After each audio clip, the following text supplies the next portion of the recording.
Hey guys, what is going on? It's Hamish from Income Stream Surfers. I must apologize for the microphone.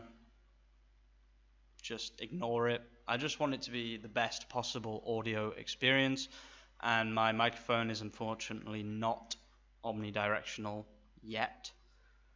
Today's video, I'm going to be talking about freelancing on Upwork, Fiverr. I've got a lot more experience freelancing on Upwork, but they're kind of the same thing.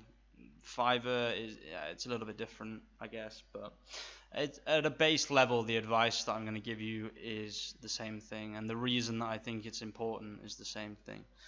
So I started freelancing in January 2016, and my original profile was that I was a writer. I didn't know what type of writer I was. I didn't know what type of writer people needed. I just put that I was a writer, and I looked for work for about a month and a half. Nothing. Didn't get a single job.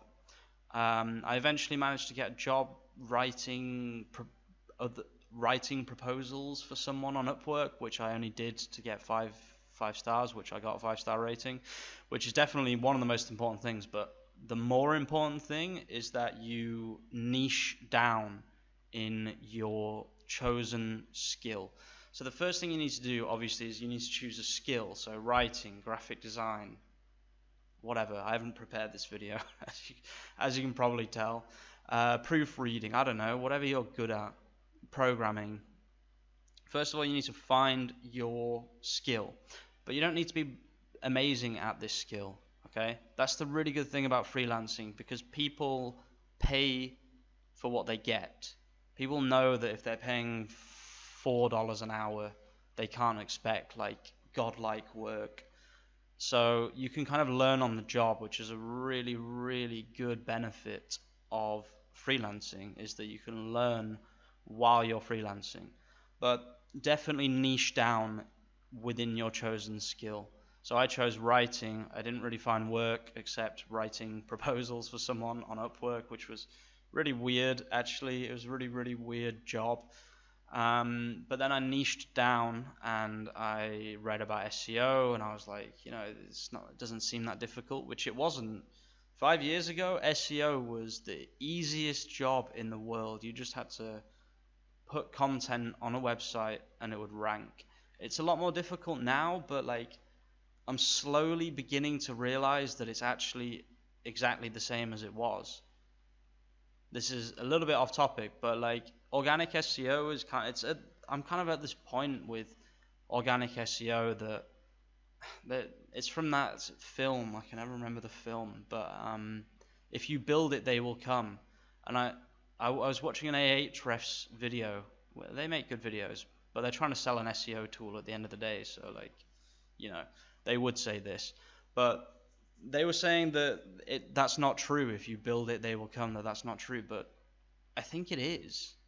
If you put content on a website, a blog, and you answer questions that are obvious questions, and you give good detailed answers, that content will rank. I guess with higher competition things, or things that are health based or finance based, which Google has a very strict specific part of their algorithm to deal with, then you definitely need links and things like that. But just for blog content, you can rank for anything really. Anyway, let's put that aside. I niched down and I found my first well-paid job. Well-paid for me, definitely at the time, which was working for a company in California. I made a really good contact who has helped me. He hasn't helped me grow in my job, not really, but except the experience that I got. But he's helped me just with difficult questions about what I should do, and things like that. He's been really good inspiration, actually, really, really helpful. But then that company shut down. Let's not get into that. And then I started working for a niche affiliate website in the same niche, and I was getting paid per word.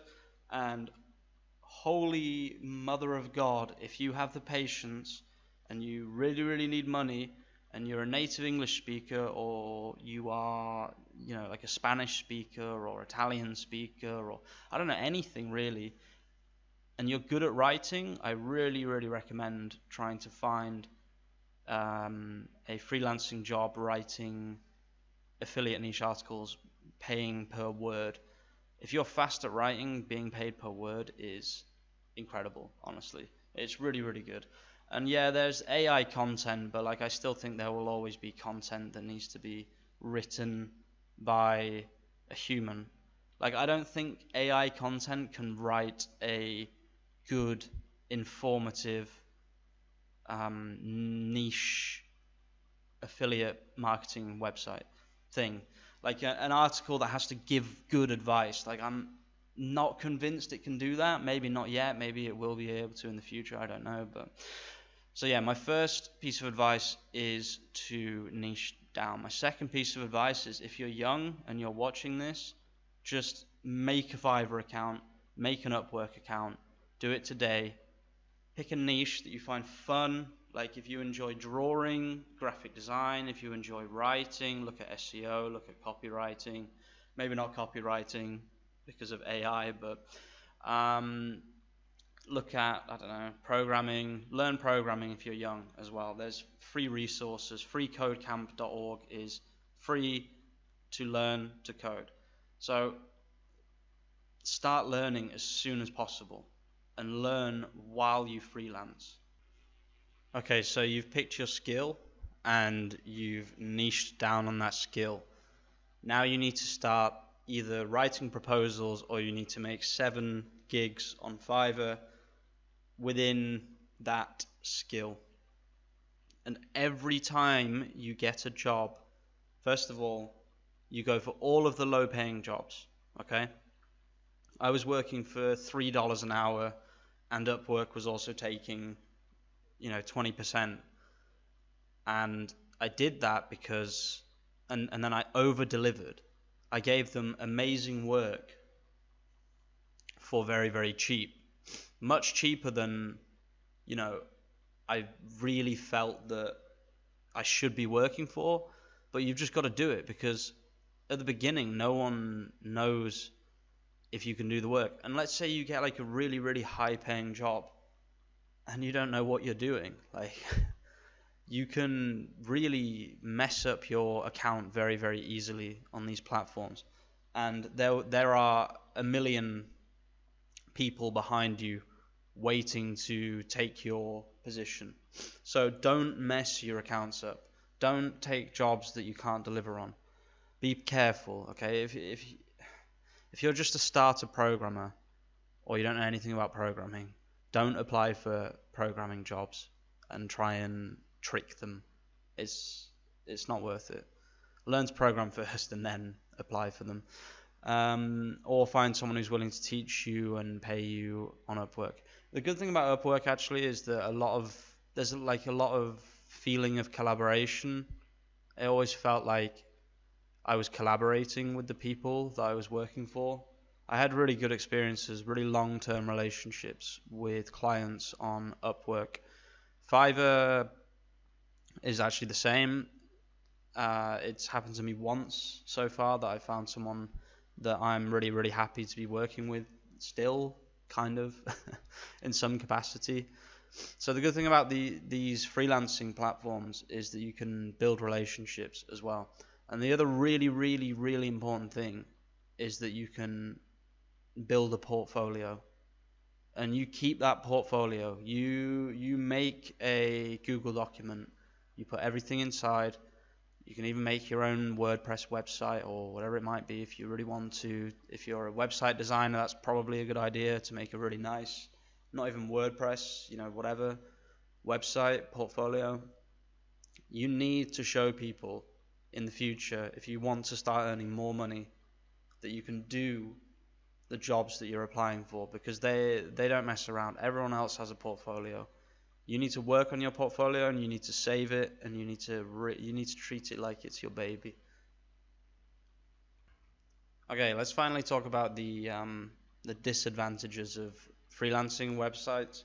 Obviously, they take a percentage, which I think it's fair, really. Like 20% is pretty standard for finding new work. They take 20%. It's like, it kind of sucks, but sometimes you can take the relationships off the platform after a certain amount of time. If the client suggests it first, I don't really see a problem with it, because I mean, the client suggested it every time. I've never suggested it to any of my clients. They just, after a certain amount of time, they just find it easier, I guess.